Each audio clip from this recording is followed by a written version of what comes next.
Alors bonjour, je vais vous présenter le cours sur la logique booléenne qui fait partie de la séquence numéro 5, approche fonctionnelle et structurelle des chaînes d'information. Donc on avait pu voir dans le cours précédent comment on pouvait décrire un système technique, bien sûr les composés d'une chaîne d'information, une chaîne énergétique qui sont en interaction. Donc ici le but de la logique booléenne c'est quoi? C'est de décrire simplement le fonctionnement de la partie commande d'un système pour pouvoir la concevoir, la simplifier et la modifier. Donc ici on a un portique de lavage que je vais vous présenter. Donc ici on a au niveau du ce portique on a des rouleaux horizontaux et verticaux entraînés par un moteur qui permet l'avance et le recul de ce portique. Un moteur de rotation des rouleaux horizontaux verticaux ici, donc on a un moteur qui permet de faire tourner ce rouleau et ces deux-ci. Après, on a des fins de course qui contrôlent les différentes positions des rouleaux et un détecteur contrôle de présence d'un véhicule. Donc ici, on a les fins de course arrière portique, fin de course avant portique, fin de course au portique et ici le détecteur de présence véhicule. Donc par rapport à ça, on peut décrire un fonctionnement. Ici, il faut aussi rajouter le pupitre de commande. Donc ici, j'ai le départ cycle qui permet de faire démarrer le lavage de la voiture si toutes les conditions sont remplies ici. On a un voyant de fonctionnement. On a une montée roulée haut, un retour portique et un arrêt cycle.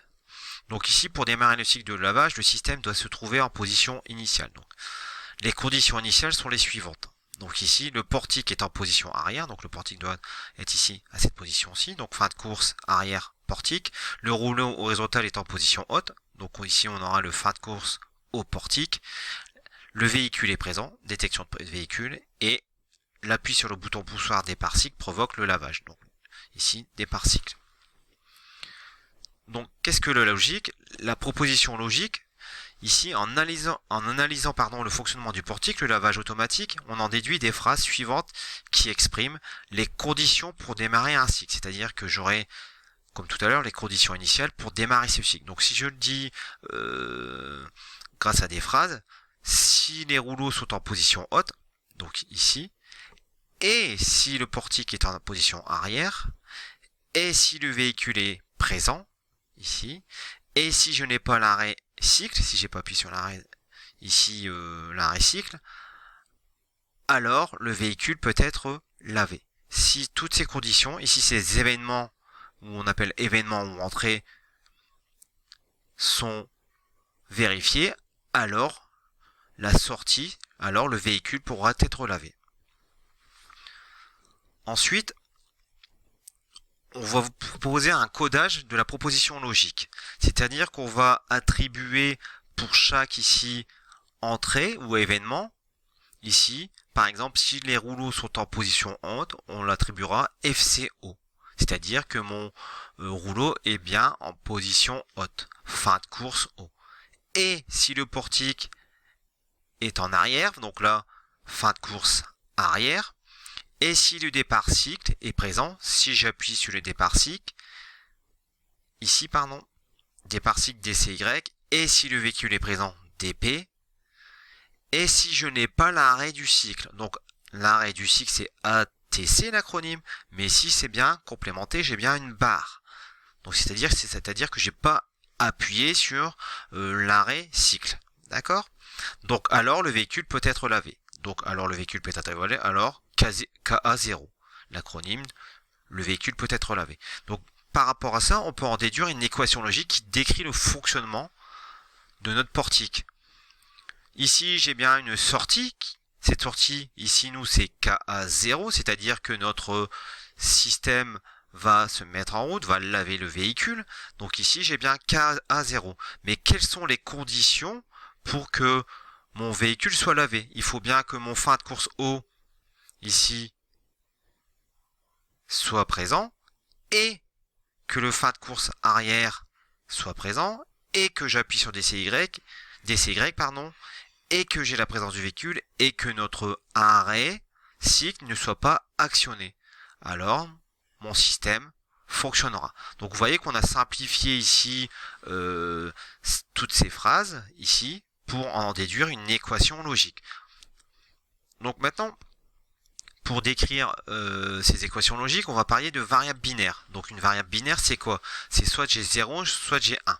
Donc dans les systèmes techniques automatisés, le déroulement du processus de production met en œuvre des constituants, dont le fonctionnement est considéré sous une forme binaire, de 0 et de 1, c'est-à-dire suivant deux situations, deux états.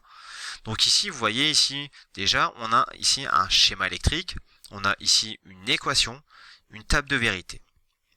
Donc ici, on a un schéma électrique, on a un interrupteur ouvert et on peut considérer ça comme une lampe, d'accord? Donc notre interrupteur, c'est une variable d'entrée et notre lampe, c'est une variable de sortie.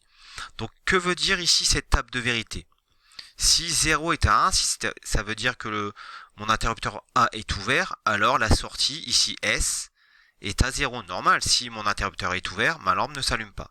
En revanche, si je mets mon interrupteur, si j'appuie sur mon interrupteur, donc j'ai mis la condition 1, alors ma lampe s'allume. Donc ma lampe est à 1. Donc si je ferme ici, ma lampe est bien à 1. Donc il faut bien voir qu'on a une variable d'entrée et une variable de sortie. Donc ici, l'équation de cette table de vérité, c'est S est égal à 1. On attribue la valeur 0 à tout contact non actionné, donc c'est ce que j'ai fait là. Vous n'avez pas actionné le contact, donc je lui ai attrapé la valeur 0, et la valeur 1 à tout contact actionné. Donc si j'actionne le contact, je lui attribue la valeur 1. Et de la même chose pour ici les récepteurs. Lorsque mon récepteur n'est pas alimenté, ici ma variable de sortie, ma lampe n'est pas alimentée, et ben c'est 0. Et lorsque cette variable est alimentée, 1. Donc maintenant, il existe plusieurs fonctions logiques pour décrire le fonctionnement d'un système grâce aux variables binaires.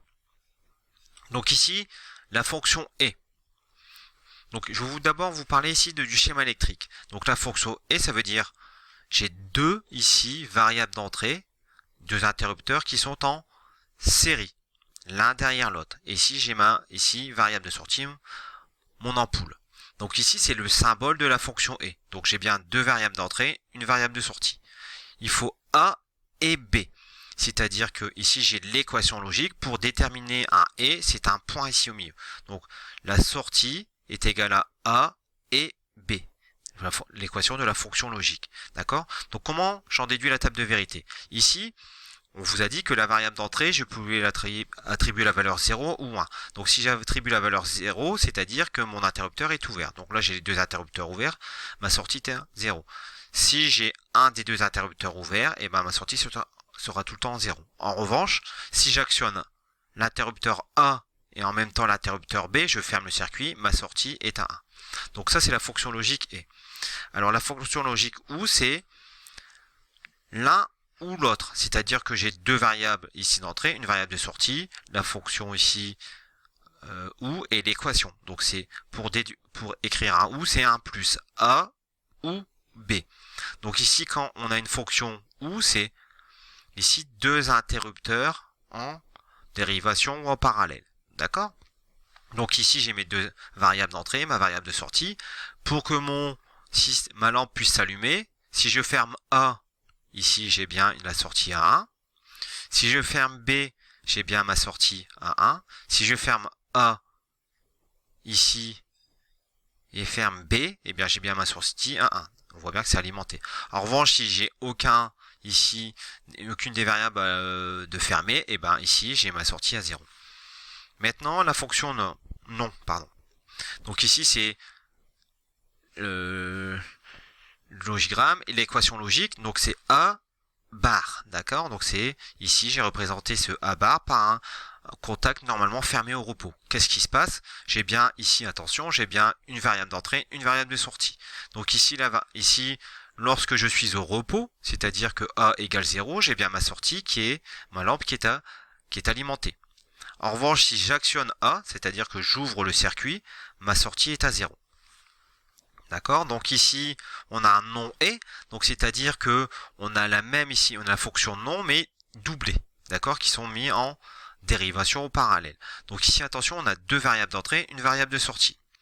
L'équation logique, c'est A bar ou B bar. Donc A bar, donc contact normalement fermé au repos, ou donc en parallèle aux dérivations, B bar, normalement fermé au repos. Donc comment ça fonctionne? Vous voyez bien que si je fais aucune action sur A et B, ma sortie est à 1. Donc là, on est bien à 1. En revanche, si j'ouvre ici A et en même temps B, et ben j'ai bien ma sortie à 0. Ensuite, la fonction NOR, non ou. Donc ici, on a deux variables d'entrée et une variable de sortie. L'équation, c'est A bar et un point et B bar. D'accord? Là, la différence, c'est on avait ou. Donc c'était un plus. D'accord? Donc A bar ici et B bar. Quand on a et les deux variables d'entrée sont en série. Donc j'ai bien mis A bar, c'est bien ici un contact normalement fermé au repos, en série avec B bar et ma variable de sortie. Donc ici, pour que mon système fonctionne, ici que ma lampe soit alimentée, il faut bien entendu que ici j'ai 0 au niveau de A, 0 au niveau de B. Donc là j'ai bien en sortie 1. Donc ma lampe alimentée. En revanche, si j'en ouvre un des deux ou les deux en même temps, eh bien je ne suis bien à 0. Pour la fonction ou exclusif, je vous l'expliquerai plus tard, c'est pas ça le plus important. Nous allons passer à la suite. Donc ici vous aurez plusieurs exercices à y réaliser. Donc l'exemple 1, 2 et 3. En revanche, pour les 3, vous irez jusque là, vous ferez pas ici l'amélioration. D'accord? Donc déjà, ici je vous ai mis l'exemple parce que donc ici dans le premier exemple, on vous dit, on vous donne un système ici, donner le nom du dispositif technologique, décrire le fonctionnement sous forme d'une équation logique et dessiner le schéma électrique et les logigrammes. Donc là, logigramme, schéma électrique, équation logique et le dispositif technologique. Donc on a un système ici, la présence du véhicule PV, d'accord, l'acronyme PV, ainsi que le jeton provoque la rotation de la brosse. Donc si j'ai la détection du véhicule et je mets le jeton, eh ben ma brosse ici va tourner, mon moteur tournera. Donc là, donc ici dispositif technologique PV, détection infrarouge, d'accord. Je vous donne quel est le système qui permet de faire ça. Ici, présence du jeton, qui est-ce qui permet la présence du jeton? Ben, ici, j'ai l'acronyme I avec la machine à jetons, ici. Et la rotation de la brosse, ici RB, l'acronyme RB, c'est bien ici mon moteur.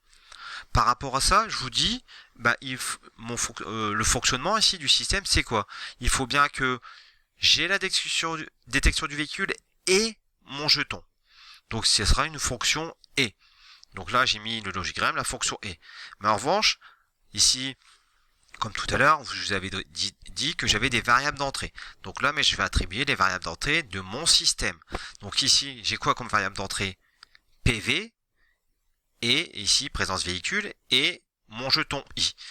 Et la variable de sortie, bah, c'est quoi? C'est mon moteur qui va tourner, donc RB. Donc là, j'ai bien mis une fonction et.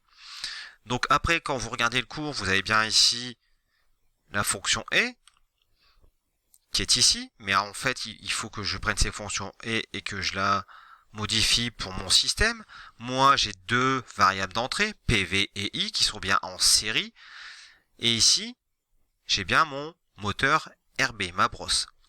Donc ici comment ça fonctionne? Si je ma présence de véhicule, si je ne mets pas mon jeton, bah mon système, ici ma brosse ne tourne pas. En revanche, si j'ai la présence du véhicule et je mets mon jeton, donc je ferme ces deux interrupteurs, la brosse, ici, se met en rotation. En revanche, si je mets mon jeton, mais j'ai pas de présence véhicule, ben, le circuit est fermé qu'à ce niveau-là, ma brosse ne fonctionne pas.